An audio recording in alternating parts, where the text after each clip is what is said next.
তো মামি কিছু রাগ টাগ করো না, কেননা কোনো গিফট ফিফট কিছুই দিতে পারলাম না, একটু আনন্দ দেওয়ার চেষ্টা করলাম, আজকের দিনটা একটু তোমার স্পেশাল করে তোলার চেষ্টা করলাম, আমার মতো করে আমি চেষ্টা করেছি। তো মামি আমাকে একটু হেল্প করেছে প্ল্যানিংগুলো করতে, কি করলে ভালো হয়, না হলে কোথায় গেলে কি আনলে। তো কিছু তুমি মনে করো না যেন কোনো গিফট দিতে পারিনি। এত বড় শখ দিলি আমাকে, তারপরে আমার গিফট, এর থেকে বড় গিফট আর হয় না, বুঝতে পারলি তো? এটাই মানে অনেক বড় গিফট, আমার সারা জীবন এটা মনেই থাকবে এই কথাটা বিশেষ করে। তো চেষ্টা করলাম যতটা পারলাম, আরো মানে পরের বার থেকে আরো ভালো কিছু করার চেষ্টা করব। সত্যি মনে রাখবা, তোমাদের যদি এটা খেতে ইচ্ছা করে তো তোমরা আসতে পারো।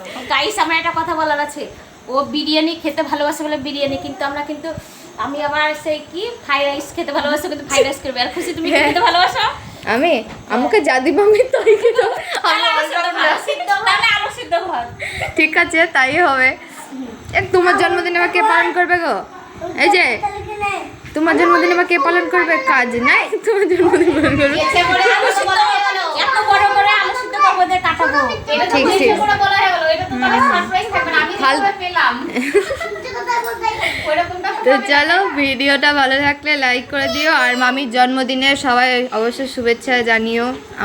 আমরা তো খুবই খুশি, আমরা অনেকটাই আনন্দ পেয়েছি, খুব মজা করেছি, তোমাদের ভালোবাসা পেয়ে জানো আমরা অনেকটা মজা করেছি, আর মামিকেও একটু আনন্দ দেওয়ার চেষ্টা করেছি। তো চলো, টাটা।